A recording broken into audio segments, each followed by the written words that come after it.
Folks, it is hot out. I know you're expecting a sweet, sweet shirt to be for me wear, my Hawaiian shirt or my Disney shirt or you know, my nice little sailboat shirt. But no, I can't. It's too hot. It's got to be probably 95 in this room right now.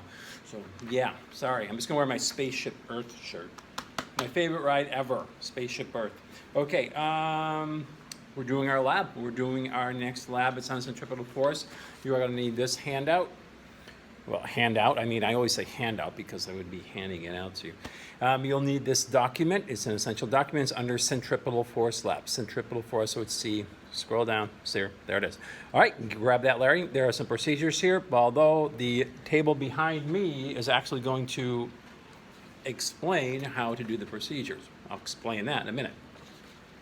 Then I'm going to make a data table.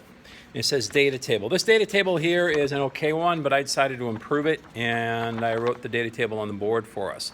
So we're going to need, well, we being you, are going to need to copy this down. So as I am discussing, you need to copy. Well, I mean, you don't have to. You can make any data table you want, but I would certainly suggest this one because it goes through not only the data that we need and the times that we're going to be needing, and that's what we're doing. You're going to help me out. We're going to get some times, and you're going to put those in this table. But this explains the process of how it's going to be done. So it's organized. I would just kind of go with this one. So I hope as I'm beginning to banter, you are taking it upon yourself to get a sheet of paper and copy this down. Yeah, you're going to have to do this. Sorry, that partner, you're going to do some work today. Now, of course, you can just watch the video and just go back, stop the video, and write it down when you're ready if you want to do that. Lab partner, that's fine. Whatever works for you.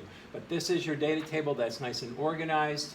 It's actually, I would call it a procedure table because it does outline the procedure we're going to do. And the data will come in here in the form of timing. All right. So let's see, lab partner. Here's what we got. You can see that I've divided this lab into 3 sections. Let me show you what I mean. Trials 1, 2, and 3 are going to be varying what's called the hanging mass. We're going to keep the radius the same. This should hopefully make sense to you. I mean, it might not make sense to you now. I mean, it might make a little sense, right? You can see that the radius is the same, 0.75 meters, but again, you don't know what this is. You don't even know what apparatus we're using, but that's okay, I get that. But you can at least see that we're changing our variable in the first 3 trials is what's called the hanging mass. Now, the radius will be the same and the mass of the stopper will be the same. Well, let me draw a little drawing for you so maybe you have some concept of what we're doing.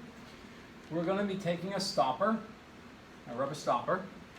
I've got the stopper sideways, and it's going to be attached to a string, and that string will go down through a tube. It can be either glass or a plastic tube. And attached to the bottom here will be a mass that's hanging.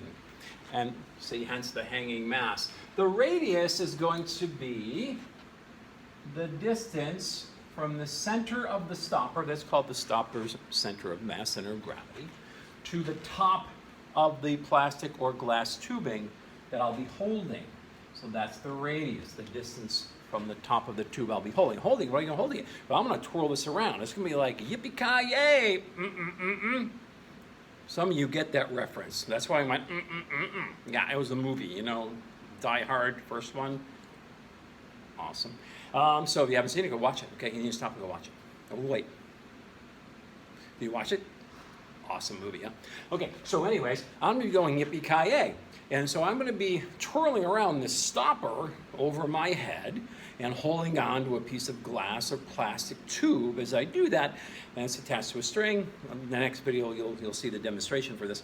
And then we'll be dangling down be a mass to keep it in place. Without that mass, the stopper would go and go flying off. So I'm doing this, okay? Twirling it around. So maybe now you can have an idea of what's going to be going on. So this, and this are going to be in our data table. So the hanging mass will be this mass right here. That's the hanging mass. Hanging mass. And for the first 3 trials out of the 7 that we're doing, I will be varying this mass here below.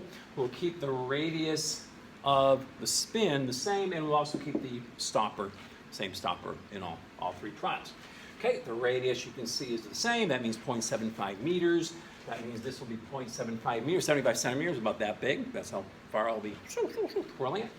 And then the stopper mass itself out here is in kilograms. Okay, that's in kilograms. So I've massed these. I've already gone through and go ahead and mass these for you. You didn't want why it says boring.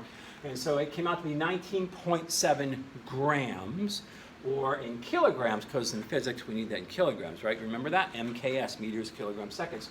It's 0.0197 kilograms. And we'll maintain the same stopper for those first 3 trials. Now, the second trials, the second section with 2 trials in it, so we're going to vary something else. We're going to go back and maintain the hanging mass as 100 grams or 0.1 kilograms for the rest of the trials. And what we're going to do now for trials 4 and 5 is vary the radius. I will change the length of the string, make it long and short, so that for trial 4 I'll make it a short radius, and we'll have the same stopper, and we'll time that. And then for trial 5, we're going to make that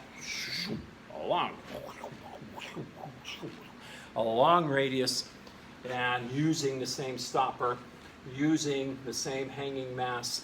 We'll see what that does to our time of revolution. All right. So what else do we have? And this is, by the way, is a revolution, because we're going to bring the man down, revolt. No, not that kind of revolution. A revolution is when something goes around something else. So the stopper is going around my hand. That's a revolution. A rotation would be if the stopper is spinning on its own axis.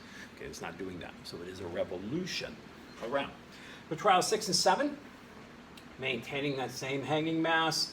Okay, now we'll go back to that 0.75.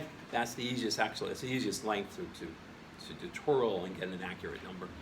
And then what will change this time are the mass of the stopper. So I have a second stopper, and that other stopper is this little smaller stopper, and it's 0.0147 or 14.7 grams, 0.0147 kilograms. And then what I'm going to do for trial 7 is take those 2 stoppers, tie them together, and that's where we get this mass of 0.0344. So that these 2 together make that 0.0344. So that would change our masses, maintaining the same radius length and the same hanging mass, to see what that does. What effect will that have on these times? All right, so these times are going to be, click, click, click, click, 20 revolutions, 20 times. So once I get it going, we're going to time that for 20 revolutions, stop, and then write those times down. You with me? Okay.